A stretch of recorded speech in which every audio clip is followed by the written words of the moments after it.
I will take the question as the environmental impact of GMOs and non-organic agriculture. So there are a lot of specific details, ways in which GMOs and Roundup cause havoc. Roundup is an antibiotic. It kills the beneficial bacteria in our gut, but also the beneficial bacteria in the soil, changing the microbiome, promoting soil-borne pathogens, making future yields less successful in the ground. It can be stuck in the ground for decades but without breaking down depending on the soil constituents. It can damage and has damaged the monarch butterfly population and the honeybee population and compactified soil causing runoff. It's 18% phosphorus, so it's also building up phosphorus and causing more runoff of that. The genetically modified salmon might wipe out natural salmon. The genetically modified mosquitoes might create havoc in the ecosystem. Bt toxin can damage all sorts of insects and called non-target insects. It's supposed to kill some, it's not supposed to kill others, but it does. And it changes the ecosystem. So there's all sorts of ways in which the specific toxin of Roundup, the specific toxin of Bt causes problems, and I can go into each for an hour without stopping. But there's another one that you need to know which is even more serious, and that is pollution of the gene pool. Pollution of the gene pool. When you release a genetically modified organism into the environment and it cross-pollinates and it passes its genes on to those future generations, we don't have a technology today to clean that up. Monsanto's stated goal, according to its consultant, who spoke at a 1999 Biotech conference in San Francisco, they asked the Monsanto executives to describe their ideal future in 15 to 20 years, and the executives described a world in which 100% of all commercial seeds were genetically engineered and patented. The consultant worked backwards from that goal to create the strategy and tactics to achieve it. That goal, though slowed down in its fulfillment by consumer rejection, the goal has actually expanded. Now, with gene editing techniques, everything with DNA is a target. Gene editing is cheap, and it is very disruptive. It causes unpredicted side effects, and there's plenty of evidence that's being ignored about it. But there is a gold rush now going on into the genome, a gene rush, with all of these companies trying to identify and patent gene combinations. And once you patent it, the timer starts, and you have to get the invention out into the marketplace and receive money before the patent expires. And the main goal of the biotech industry now is to try to portray gene editing as so safe, so precise, they should just call it breeding, and it shouldn't be linked to GMOs. Think what could happen. Virtually everything with DNA is a target. Once it's introduced, you cannot recall it. We are looking at the possibility of the biotech industry replacing nature in this generation, replacing the products of the billions of years of evolution with their designer organisms designed for greater profit and control. And the number one most common result of genetic engineering is surprise side effects. There is nothing like it. The only thing that lasts longer than genetic pollution is extinction. It is an A+ priority, and it has been thrust upon us by the state of the science and the lack of wide-scale thinking and the focus on profits. So the damage that we are talking about is something that we will pass on to our great-great-great-great-grandchildren. The good news is that we can, individually and as a group, as a movement, protect all living beings and all future generations. And no one in human history has had that opportunity, because there has not been a technology that has been that devastating, potentially, for all things with DNA. So consider that an amazing resume builder. Helped protect all living beings for all future generations. What an opportunity. And it's something we didn't necessarily choose it as a generation, but it's right here. So now that you know, what are you going to do?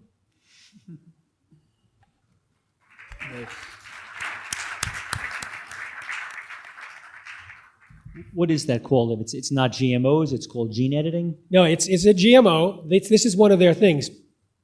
Your question was, it's not a GMO? No, it is a GMO. It is a GMO. Gene editing is GMO, okay? Right. It is a GMO. What happens is, traditionally in the earlier stages of genetic engineering, they would grab a gene from, let's say, soil bacteria that would create a poison that breaks holes in the insect's stomach and kills it, make millions of copies, coat tungsten or gold pellets, put it into a gun, shoot it into a plate of cells, corn cells, let's say, and then hope that some of those genes make it into the DNA of some of those cells. That's their precise level of insertion. Then they'd clone it or go through tissue culture, which would cause massive more collateral damage in the DNA, and then they'd have a GMO. So here, what they do is they use genetic scissors to cut the genome in certain places, and when it recombines, it creates mutations and other things. They may insert their cut prospects in through bacteria, and then they create the cloning or the tissue culture, which again creates massive collateral damage in the DNA.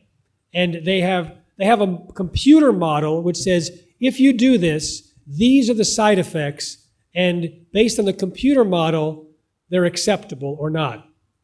But when they actually do the gene sequencing, it's not at all what the computer model told them. It's far worse.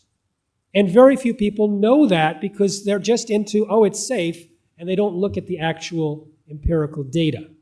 So it is a GMO, and the biggest campaign right now by the biotech industry is to pretend that it isn't, and to try and get the European Union to treat it as breeding, so that it's not subject to labeling, it's not subject to regulations, that it's just something that can happen and no one will know about it. That's how it is in the United States. There's no body in the United States that regulates gene-edited food. So the FDA doesn't regulate really GMOs. The EPA doesn't regulate it unless it has a plant pest, like a herbicide, etc. And if you send a letter to the USDA and say, I did gene editing for mushrooms, and this is true, you don't really need to look at it, do you? And the USDA writes back and says, no, we have no laws that cover it. So don't ask, don't tell, institutionalized, and if we are not careful, then everything will be replaced in an effort to get the money from it. So that's why this is essential that people know this. So I have a question. I asked it privately about Whole Foods. 5 years ago, it said they would label GMO, and then you said it's more complicated. It's like, wait a second. Our power is to refuse to eat altered food, GMO food. So if I don't know what that is, how do I do that? So maybe you could, if it's okay to talk about it, because I don't know what you just said about the Whole Foods being too complicated and they broke their promise. I don't know. Well, it was too complicated for me to tell you the answer sitting here on the same stage, but I can answer it now. Yeah. So in March of 2013, Whole Foods said that two things. They said when a product becomes non-GMO project verified, there's a spike in sales of 15 to 30%. So immediately, everyone in the natural products industry said, oh, it got to become non-GMO project verified. So that put an 18-month backlog. And that was the tipping point for the natural products industry. At the same time, they said by 2018, you're either going to be certified organic, verified non-GMO, or we're going to pretend, or we're going to consider you as a GMO. We're going to label you as probable GMO if you're not verified non-GMO or certified organic. And that was supposed to be by 2018.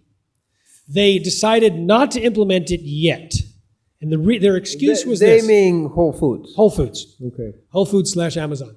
They decided not to implement it with the excuse that the USDA has a labeling program that they were going to be putting out and they're going to be presenting, and Whole Foods wanted to see what the USDA program was. Well, the USDA program, as revealed just before Christmas is a travesty.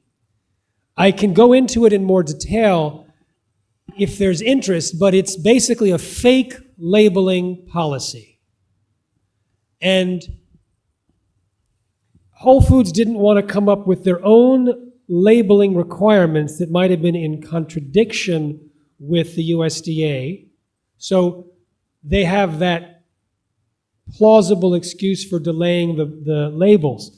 But now that the USDA has come out with a terrible, ridiculous Monsanto-branded labeling law, Whole Foods should say, okay, we saw it, we're rejecting it, we're going to do what's right. Let's hope that they will do that. And you can sign up at responsibletechnology.org. We'll track them, and if they need to hear from all of us, we'll create a letter to them, and you can sign it. Okay. So are you saying until Whole Foods does that, we stop buying at Whole Foods because we don't know? I'm putting words in your mouth. I'm being a little funny. It's interesting. I was... But you understand the question, I right? do. And I was shopping for baked goods for Christmas, and I went to Santa Cruz Whole Foods, and they didn't have one that was organic. They didn't have any baked goods that were organic, and I went to Safeway, and they had 4. So I pulled the manager and said, do you know that you have more organic baked goods than Whole Foods? Maybe you should let them know. So here's my personal preference is to influence people's dietary habits by information on the health dangers rather than on a particular boycott. Because a boycott has a certain amount of shelf life, and it may actually not accomplish what you want because you may not rally the troops to do that. But you should know that when you go to Whole Foods, most of the produce is not organic. And the amount of organic and non-GMO products has declined substantially since Amazon purchased Whole Foods. And they actually wanted to bring in sodas, and they had an internal revolution. And I would say that there's, the largest seller of organic is in the United States? Costco. Far more than Whole Foods. And I know I want to give the floor back to my colleagues here, but I would say forget the mystique of Whole Foods and drill down to where can you get healthy food. And if it happens to be Whole Foods that you live next door to, fine. Or happens to be the farmer's market, or that's even better. Consumer, community-supported agriculture, all that's great. Right. Growing your own, sprouting, creating indoor garden, outdoor garden. There's a lot of things you can do. But drive it with the principles that you understand about health, and then talk about it so that when you go to Whole Foods and you speak to the produce manager and you say, I notice you don't have any organic blank. I really want organic blank. Do you know where I can get it? Because I'm not going to buy it here. And when you go to restaurants, you say, what do you have that's organic? And just by asking, you'll also educate. And the point is, if you buy organic, you solve the problem because you have to do that research. You have to go to a Safeway, which has more than Whole Foods.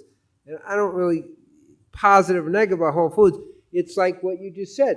If you're going to go organic, then make that your point and educate the people that way. That's really what we're talking about.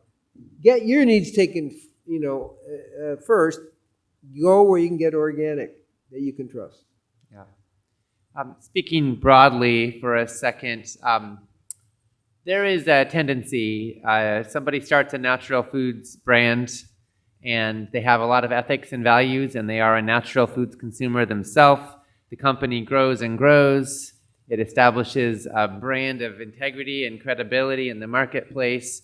And then the founder gets a little tired of running a company with all the stresses of it, and some large corporate food industry entity comes along and says, hey, we'll offer you way more money than you're making right now, and you can be free of all this stress, and we're going to take that beautiful thing you created and take it to the masses and multiply it 10x or 100x and keep all your same values in place. How does that sound? And they sell, and the company or the brand does grow, but then somehow the ethics and integrity get just a bit diluted. Have we seen this before? Yeah. Yeah. So 80% of the natural brands for sale in our natural markets are actually owned by mega corporate food industry entities. Nestle and Coca-Cola and Pepsi and all the rest all have their natural and organic portfolios.